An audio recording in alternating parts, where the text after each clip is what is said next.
This is going to be about coincidence and fate and the significance or insignificance of events. And I'm going to try and explain it in the simplest way possible, but it's probably not going to work. But it's about Gustav and I. So there's going to be a lot of editing because I'm sure I'm going to say some stuff that I shouldn't say. I'm going to actually refer to him as his Christian name. But yeah, Gustav, who's awesome and brilliant and amazing. Gustav and I used to live in the same city. For whatever reason, timing,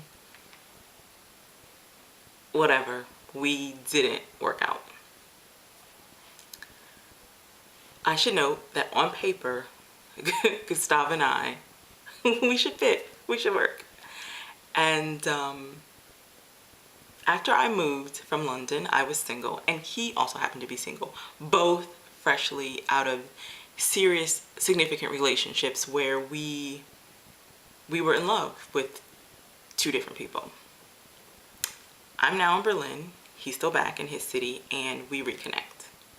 Now we reconnect through email, through Skype, and to me it's amazing. It's one of the most flirtiest, clever courtships ever. It was just, I mean, funny, not really awkward. I felt really comfortable with him. And the reality of the situation, which we both recognized but kind of brushed under the carpet, is that we were both kind of using each other as a distraction. Instead of healing ourselves from our past relationships, we were kind of finding comfort, needed comfort in each other. We ignore that. We're just like, oh, let's just see what we could, be to one another. Oh, we were hilarious. And we come together. And Gustav plans this, I make him red velvet cupcakes from scratch. And he plans this really amazing weekend at this place where you would bring someone that you really, really care about. And it was a disaster. I mean, disaster is probably an overstatement, but it wasn't a success. I told him, I was like, dude, it wasn't a success.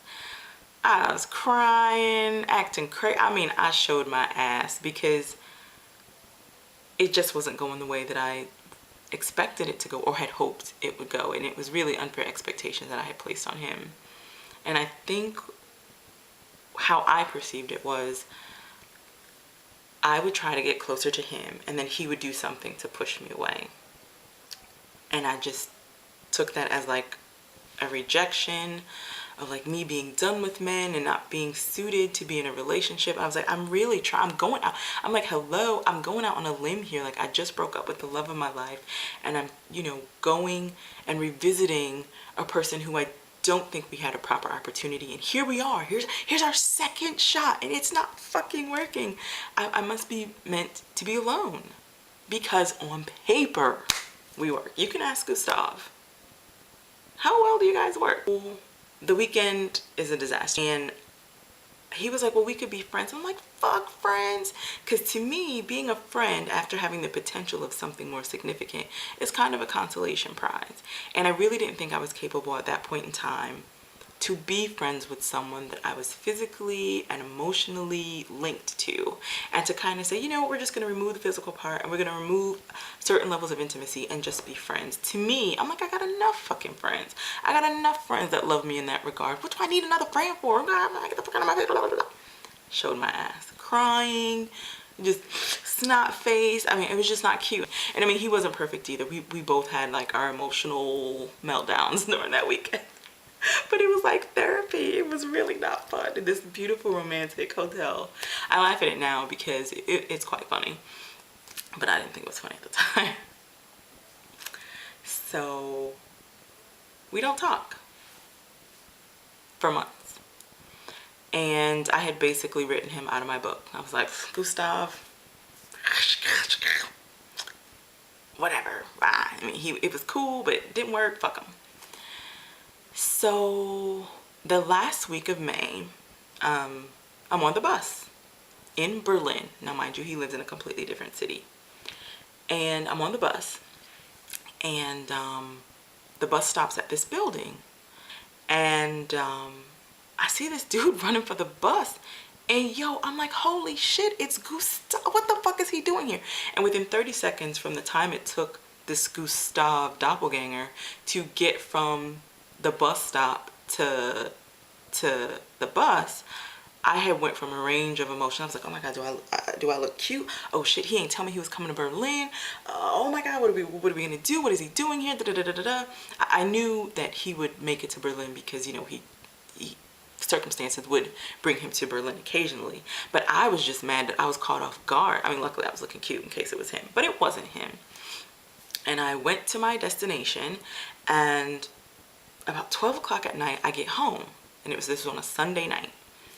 And I was just thinking about Gustav. I was like, why did my mind make up a Gustav mirage? Like, my mind was really playing tricks on me. Like, what the fuck? So I said, this is significant somehow. Like, I haven't thought of Gustav in months.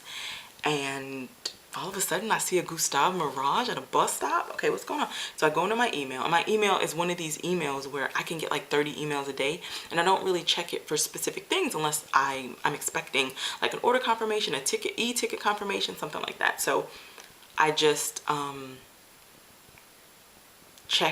I searched my email for Gustav. And sure enough, an email pops up from 2 weeks earlier. So 2 weeks earlier from the last week of May. And it's like, hey, Nicole, you know, sorry. Because, I mean, we haven't talked since, months. And he knew. I was like, fuck you, Gustav, you rat bastard. No, I wasn't that dramatic, but yeah. And he was like, you know, sorry for the email, but I'm going to be in Berlin. And I'm going to be in Berlin, I get basically for like 6 days. His last day in Berlin was the day that I saw this mirage. Like, when I went home to check my email, it was his last night in Berlin. And I was like, I was like, dude, can you believe this? Like, okay, I got over whatever. And I was like, can you fucking you're not gonna believe this. I know he probably thought, you know, I know Nicole's upset or Nicole might be raw, whatever, but I mean, I honestly, if I knew he was in town, I would have seen him because I do care for him. So when email, I was like, dude, like, can you believe this? I just got this email today. I don't really search the email that often. And I saw something. I saw someone that reminded me of you and made me think of you. And that's what made me search in my email box. Come to find out, that fool, Gustav, was in a hotel 5 minutes away from my house for 6 days, and I didn't know about it. And somehow fate had intervened for us not to reconnect, to not see each other. It was just the wrong time. So now comes the opportunity where I'm going to be in his city, and we're kind of just like, what can this mean? On paper, we should work. And we can also work as friends. I mean, we get along, swimmingly. Jokes for days. He's charming. I'm awesome. Cleverness abound. He likes me. I like him. So maybe we're destined to be friends. That could be the end sum game in all of this. Like, Nicole, just let it go. On paper, it could be okay, but Gustav is not for you. Gustav is not the one. But it's just funny, yeah? Fate intervened. Like, why? And I'm a person that thinks way too much into things. But then why has the opportunity represented itself to see him again?